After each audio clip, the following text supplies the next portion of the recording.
Ladies and gentlemen, introducing the Making the News panel.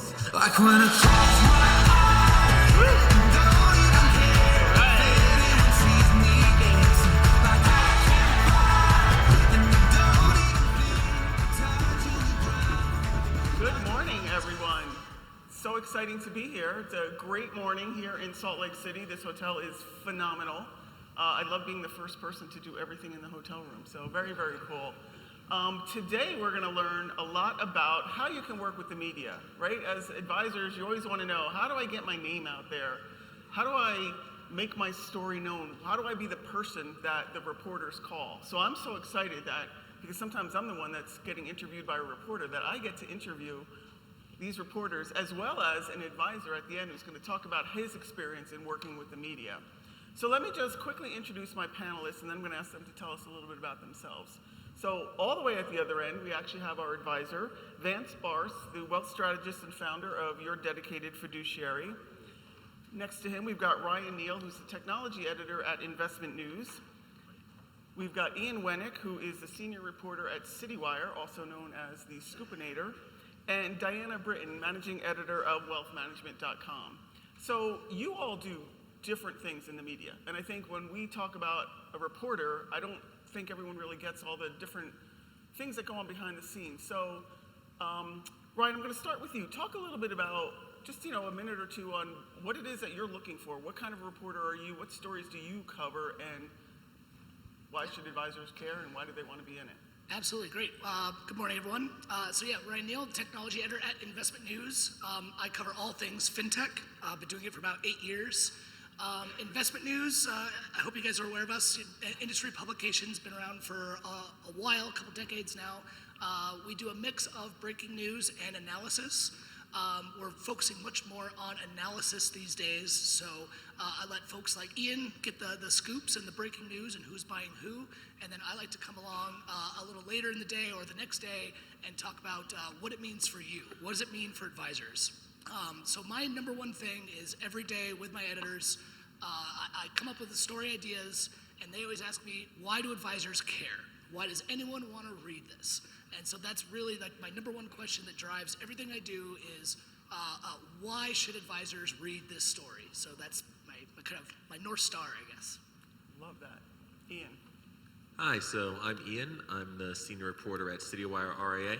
We're a UK-based company, but we've been in the US since 2015, and we've been covering RIAs since 2018, which is when I joined the company. We have a daily newsletter that, like Ryan hinted at, we really try to focus on breaking news. I do a lot of M&A work, a lot of investigative work. We cover fintech, regulation, people moves, and I would again back up with what Ryan said, which is that the main thing I'm looking for any story is, why does our broader readership base, which I classify as a lot of the advisors of the audience right now in that $500 million to $2 billion range, is this relevant to them? Is this going to involve a company that they think about or work with? Or is it something they can actually use on a day-to-day basis to make their practice better? Those are the two questions I'm asking myself with every story we're pursuing. Awesome. Thanks. Diana? Yeah, I'm Diana Britton, wealthmanagement.com. If any of you remember, we're the old Registered Rep magazine that's been around since the 70s, but sort of rebranded and evolved with the industry over the years. We do kind of focus less on breaking news, although we do cover some of that. We try to write more longer analytical stories and just sort of go more in depth with some of the developments in the industry and bring insights to advisors. I cover a lot of the developments on the independent broker-dealer side. I try to cover asset management and do write a lot about RIAs, so I'm kind of got a little foot in everything. But I also have a podcast called The Healthy Advisor. It's focused on advisor health and wellness. So, yeah. Awesome, great. So Vance, you're not a reporter, but you almost were. But talk to us about, we're going to get into a lot of the hows and whys, but why do you think it's important for advisors to even care about working with the media? So there are two different reasons. The first is so that you can understand what's happening within the industry, to incorporate those items into your own practice, into bringing value to the families that you serve and so forth.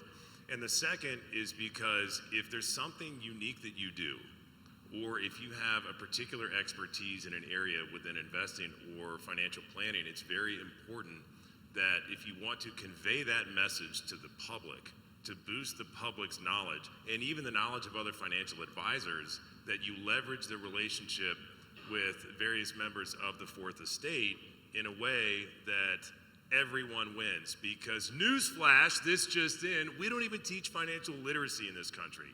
So how is the public supposed to know the difference between a great financial advisor and a not so great financial advisor? Because you could have three different people whose cards say financial advisor. One only sells whole life insurance, not knocking it necessarily. One only does shows are at 7 and 9, folks. Remember to tip your, anyway. The second person might only do commission-based REITs, and then the third person does truly holistic financial planning, which everyone says that they do, but they look at tax returns, they look at estate planning documents, and they bring maximum value to their clients. And so it's so important that if you have idiosyncratic knowledge that others don't, that you form a strategic alliance with journalists so that, again, everybody wins. And that's a great lead into the next question. So for all the reporters here, how does an advisor in this audience build a relationship with you? Right? How do they get to know you? How do they find you?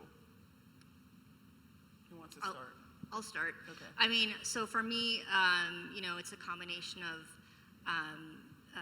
social media, meeting people at conferences,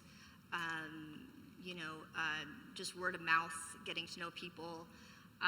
But I think, what I'm looking for in a relationship with a source or an advisor is, I'm sort of looking for a stable of advisors that, I can call them up anytime and ask them, questions about any sort of story I'm working on.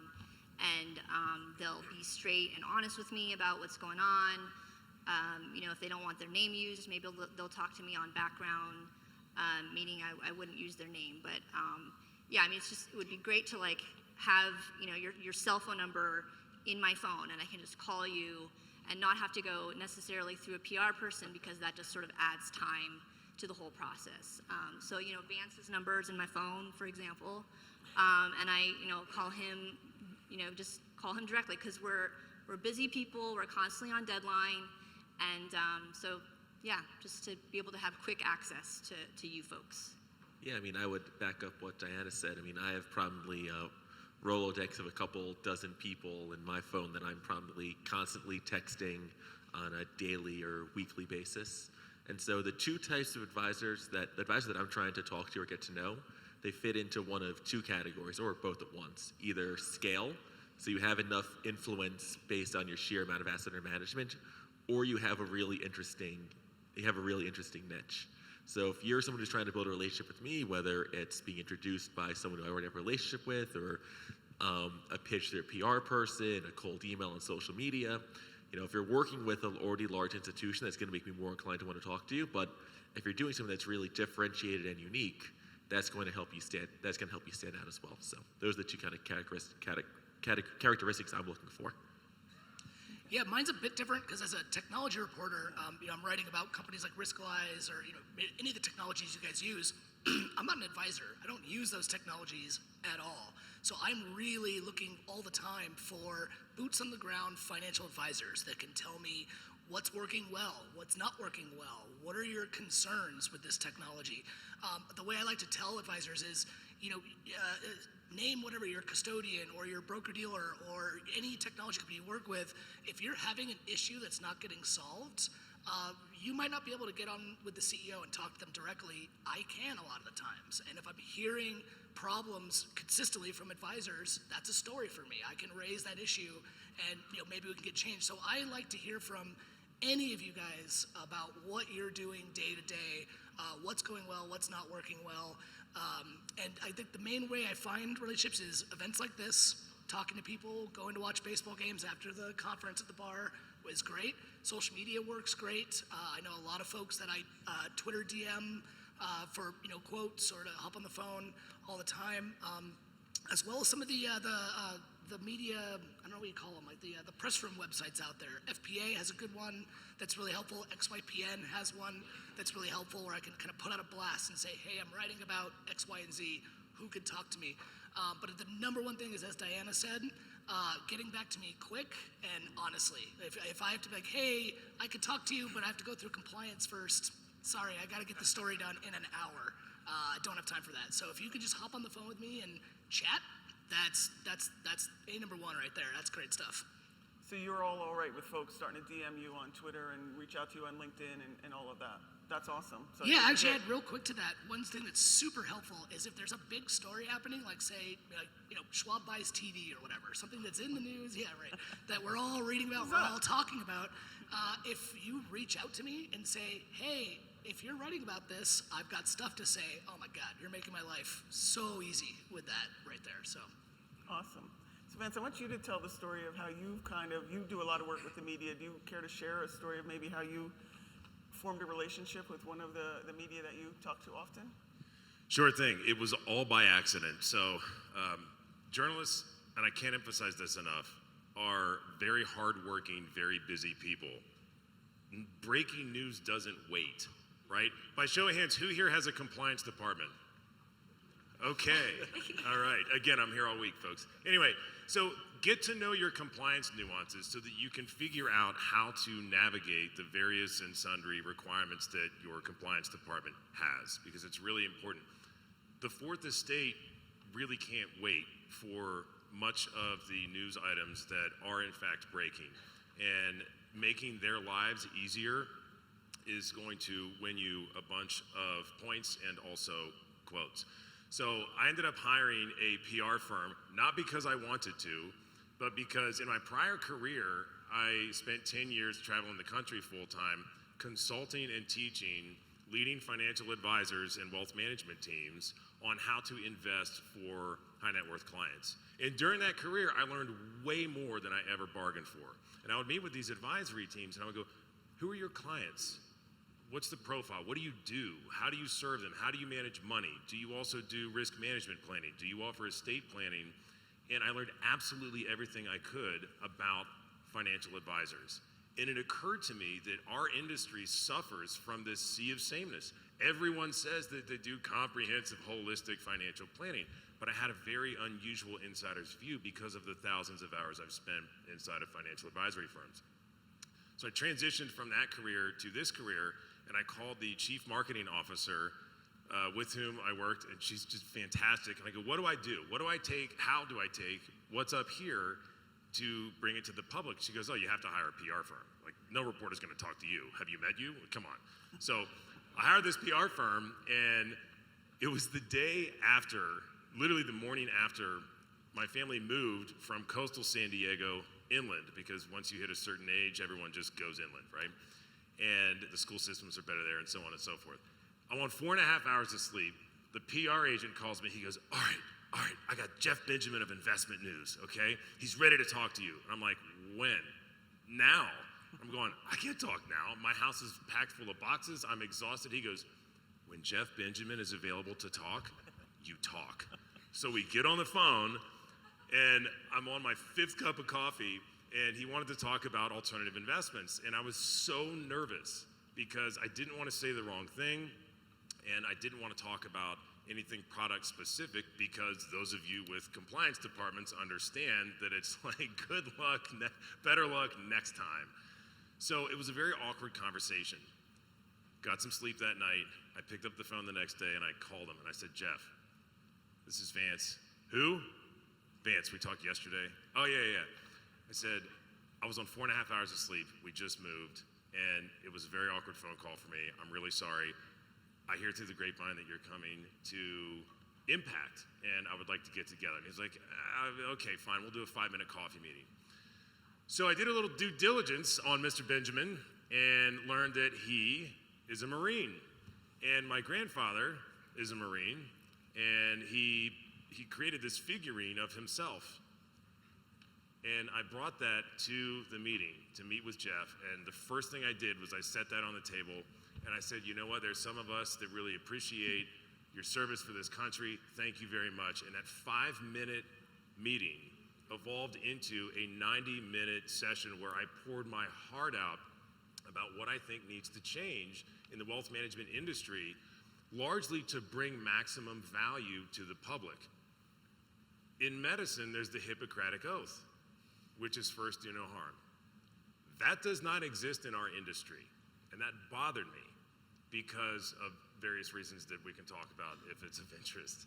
And he said, you have like 42 followers on Twitter. I don't understand. I've never heard of you. You need to really get out there. So I'm going to start using you as a source. And he did, and he started calling me, and you have to be available, and you have to comment on things. And the thing that I think a lot of advisors don't understand is it's not about trying to get in the news just to get into the news.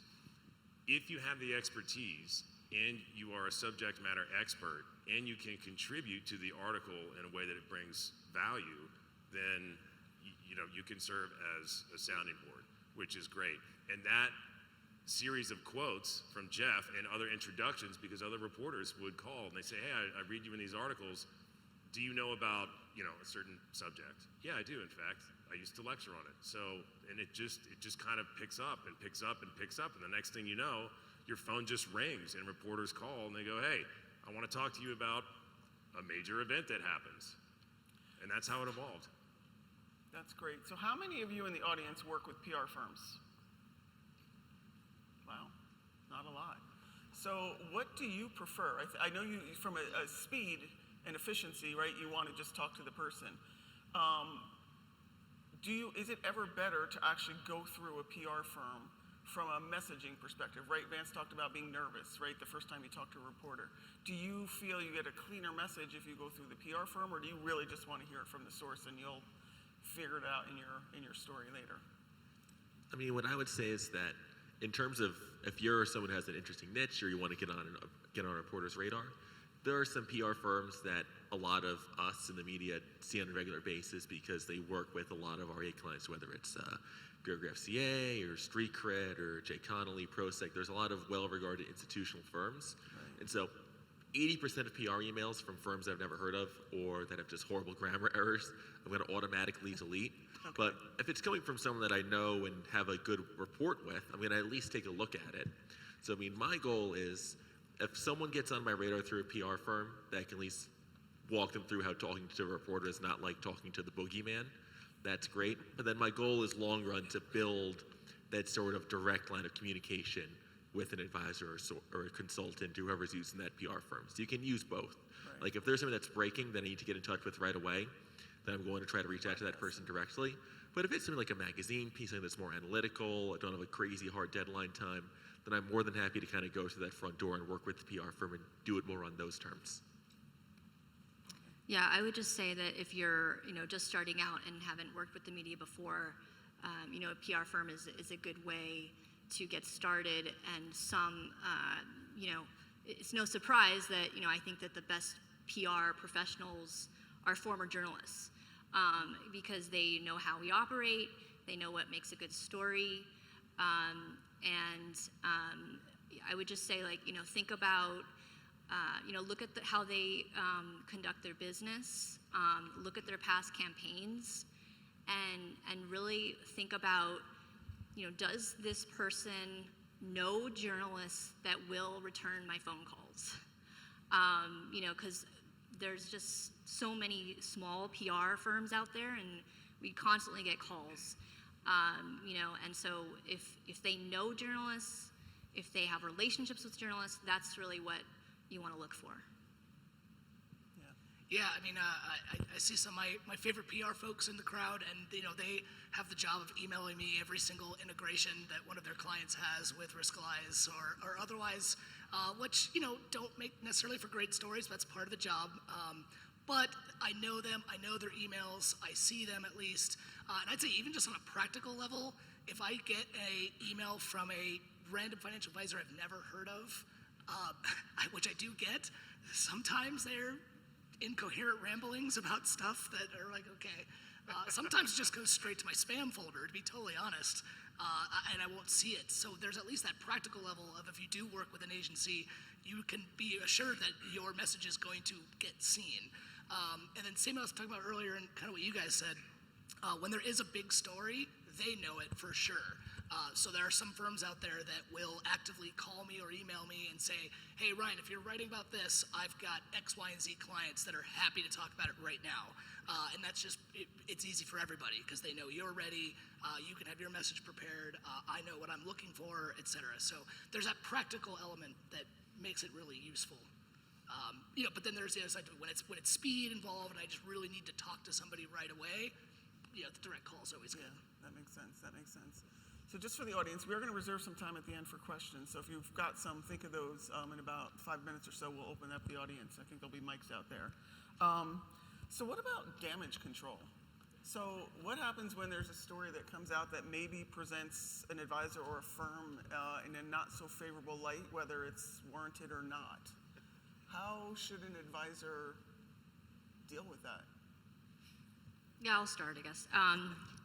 The bad news comes with the good, right? And I think what I would say is don't avoid the media if something bad happens.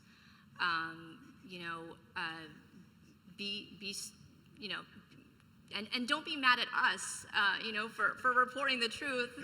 That's our job. So, I would just say, be straight with us and tell us, be honest and tell us what happened. And I think that people will appreciate that. Tell your side of the story. That's my advice. Yeah, I mean, I have a lot of experience writing those stories, but I would say that through kind of working through those kind of processes, the thing that always helps and always makes a story is a lot of advisors, I think, when it comes to stories like that they don't want to write about, they think that, one, if I don't say anything, they won't write it with that. They won't write it, which is not true. But they think, if I stonewall, they're trying to come in from an angle of, I want to kill this. I don't want this to ever happen and keep it from coming out. Like, that's not going to happen. If I'm reaching out to you at that point, we already have the goods and it's going to run. And what you can do though is, if there's a story like that, if you talk to us and engage, you at least have some input. You can have your side represented. So for example, back in 2020, we did a lot of stories on RIAs that had some institutional backing that took out PPP loans. And there were some firms that chose to just stonewall us and they would get called out on social media. And there were some where the CEO or someone involved with the company would at least explain to us the rationale for taking out the loan. And though some advisors could reasonably disagree with that rationale, at least it was out there and their side was represented so that they were willing to engage with us. So I always say just, if there's something that you're not going to like, engage with it head on. Because if you duck and cover and you have no input in or say what's going to come out there, it's going to look a lot worse for you than if you at least try to get your perspective in there. Because even on an unconscious level, that plays out through the ultimate copy that comes out. Right. So it's not true that all press is good press, or go ahead. Yeah, some people do think that, if your name's out there, your name's out there. I had a CEO of a technology company yesterday ran into me at the lobby and said he's still mad at me for an article I wrote a while ago. I'm like, yeah, it's all right. It's how it goes. One thing I just want everyone to know is it's not personal. I'm not out to attack anybody. I'm not out there with an agenda or some of the things you hear. That's not my job. My job is to cover the industry for you. I'm trying to do this for advisors to, improve your knowledge of your own industry. If I've got to do a story, I've got to do a story. And as they said, it's best to get your perspective or anyone's perspective.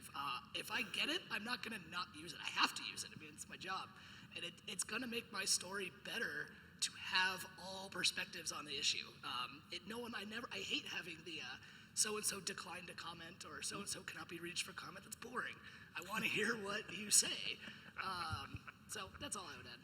That's great. It's not personal. How about social media? Does social media ever take the place, or should it take the place of the media that you're providing from these articles? There's a lot of advisors who have fairly large social media presences, so should they be bypassing the press and just kind of saying, all right, I've got my own media presence out there? Is that? play into anything you do? Well, I won't name there's a tech company I write about a lot that does this. It's very much their strategy is to put out their messaging on social and on their blogs and not go to the press at all. And it's super annoying because then when I write about it based on what they have, then they immediately come back to me and say that, well, why didn't you reach out to us for a quote? I'm like, I did. You didn't come to me. So I don't think so, but social media is super helpful. Again, when you have like the big stories that everyone's talking about, I always go on Twitter. Twitter, if you guys don't know this about it, its search engine is awesome. It's complicated and they bury it, but if you go into like the advanced search and play around with it a little bit, it's amazing and you can find anybody saying anything about anything. And it's super helpful for big stories. I have a list of financial advisors and I put in the tag for that list and put whatever key phrase and see who's talking about it. And then I immediately can see, so-and-so has opinions about this issue. I can reach out to them. Love that. But no, as far as the message part, I don't know. Come to us. And understand, if you're leveraging Twitter and your profile is public, that which you tweet can in fact be quoted. It's happened to me multiple times. So proceed with a little caution here, okay? Use a little discretion. Okay, 7 laughs in the back.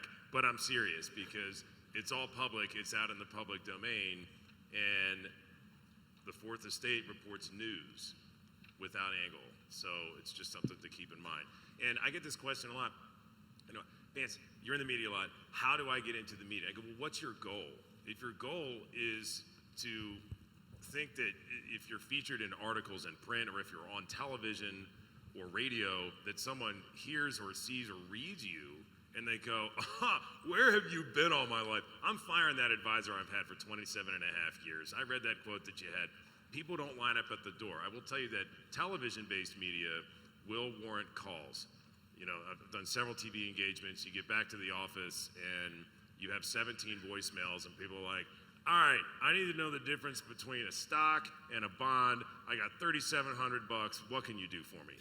So there is a lot of activity that happens, right? But it's more the value that the public gets, number one. And number two, we have a lot of great marketers here, right? You can take the content from your features and you can send that to your distribution list. You can send that to clients. Clients love this stuff because it builds authenticity. It can help convey your message. It builds you as a subject matter expert. And clients, they love it, And I've asked them, do you find value when I send these media features to you? They go, it helps, but the time that it really brings maximum benefit is like right now, the Fed has brought a wrecking ball to markets. There's so much to talk about.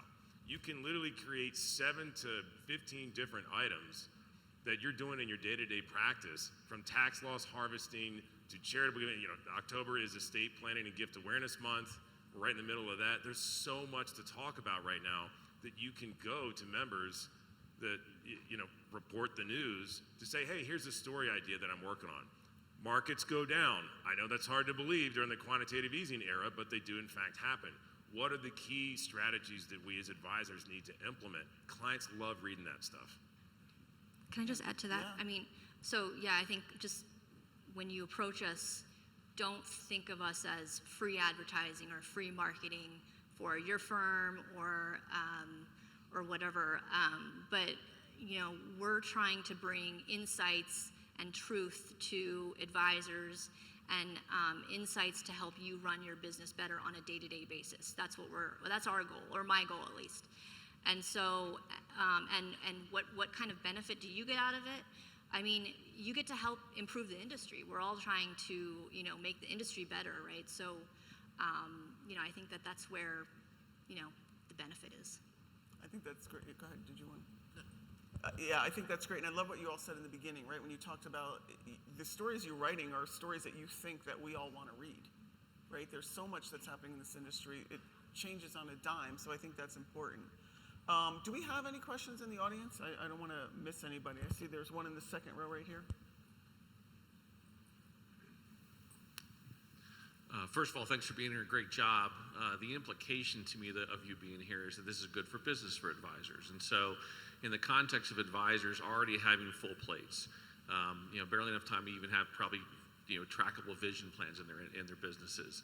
How much time, how much cost? PR is expensive.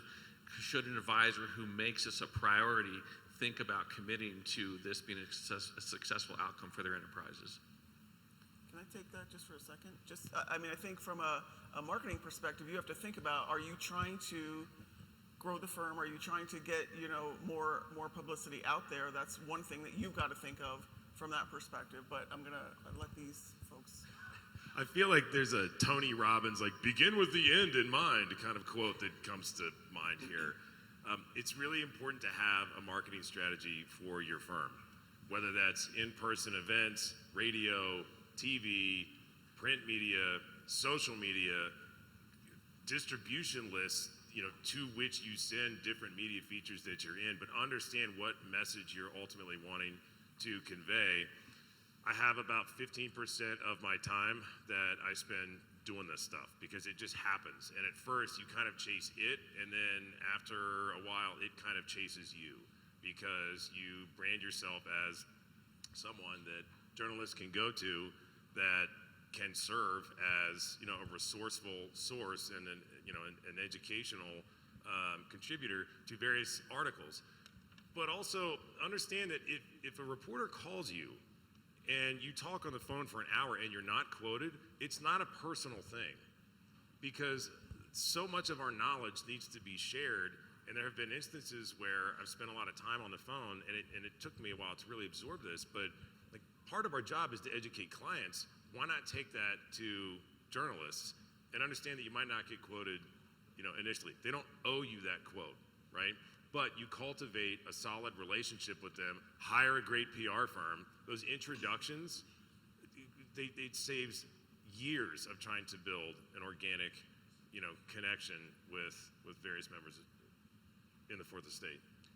Yeah, and all I'd add on top of that is just, I keep coming back to this idea of when there's a big story that happens, if you've got thoughts on it, how much time and cost does it really take to send me a DM on Twitter or an email or a text message or a call and say, hey, Ryan, if you're writing this, let me know. I've got some thoughts for you. We can talk for 5 minutes. That's really all I need, 10, 15 minutes. If you've got time to spare and you've got thoughts on it, I'd love to hear them. You are my readers. You are who I'm writing about. I'm not an advisor. Your perspective is so invaluable to me that I will take what I can get. That sounds kind of lame, I guess, but really, I guess what's the cost of that? You can text me, and if I don't answer back, I don't answer back. If I do, say, hey, not right now. I'll get you next time. No one really loses there, but the upside is if you send me hey, XYZ, your thoughts. I can be oh hell yeah, plug that in. There's my quote. Send the article in. Great. It's easy. Yeah, it's a question of how much time you can spend, as much or as little time doing it as you want to. I mean, there are sources of mine where I'll talk to them on the phone for 45 minutes every Friday, every 2 weeks. There are some people that I just communicate with via text. There's people that I've never met in person. Like Ryan said, when I was covering sports, I would do interviews in the locker room that would wrap up in 2 minutes and 30 seconds.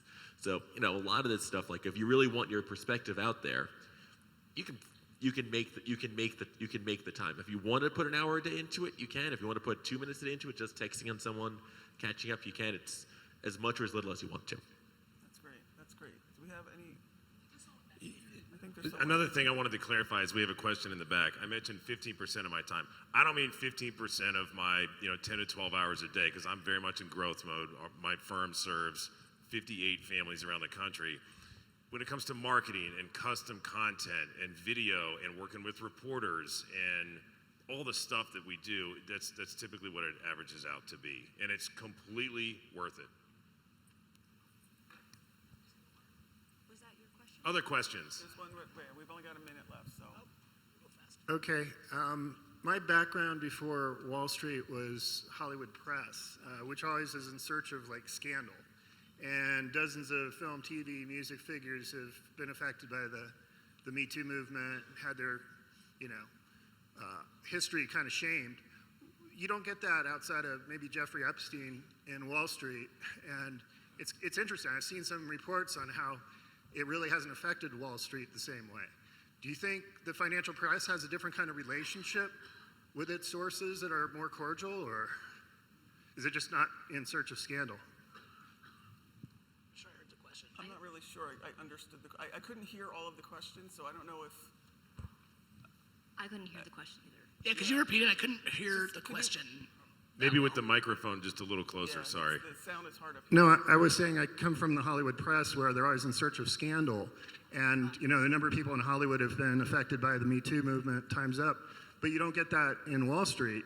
Outside of Jeffrey Epstein, there hasn't been a whole lot that has shaken up Wall Street in the same way.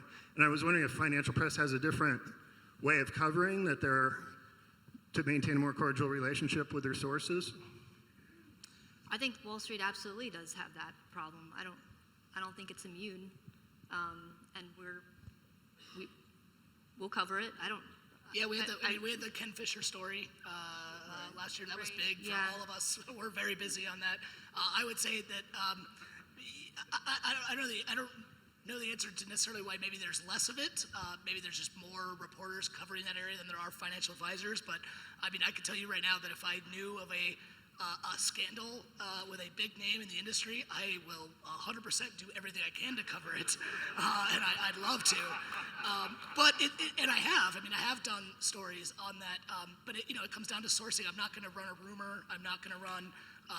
One person says a thing to me, and I go with the story. That I always have multiple sources, corroborate it as much as I can. But I would say all of us would. Absolutely, I'll jump Diana on that. has. Yeah, I think I've seen stats out there about how women in financial services are less likely to come forward about sexual harassment or whatever it is that they've experienced. So maybe that's part of the problem. I don't know. Yeah, I do think it gets covered a little bit more on social. I know Sonia Dreisler has a column, and she's actually covered a lot of things. So it's not that it doesn't get covered. Maybe it's not getting covered as much in the mainstream. I do know that, as a result of some of the coverage that was happening a few years ago, right? That's why you see anti-harassment policies at all of our events, and there has been some change. Much, much more to go. But I don't know that anyone's shying away from it. But yeah, but that's part of it, right? So there's a million stories to tell. These folks are hardworking and they're looking for stories every day. So I think that the big takeaway here is don't be shy. Don't be afraid to mob them after the session. Stay for the next session. That's going to be great too. But afterwards, reach out on LinkedIn or Twitter or DM and talk to them. They're looking for subject matter expertise. Anything that you can teach them about this business that they can cover, I think they'd be grateful for that. So I want to thank you all. This has been a fantastic panel. Thanks to Riskalyze for bringing us all on board, and have a great rest of the conference. Thanks. Thank you.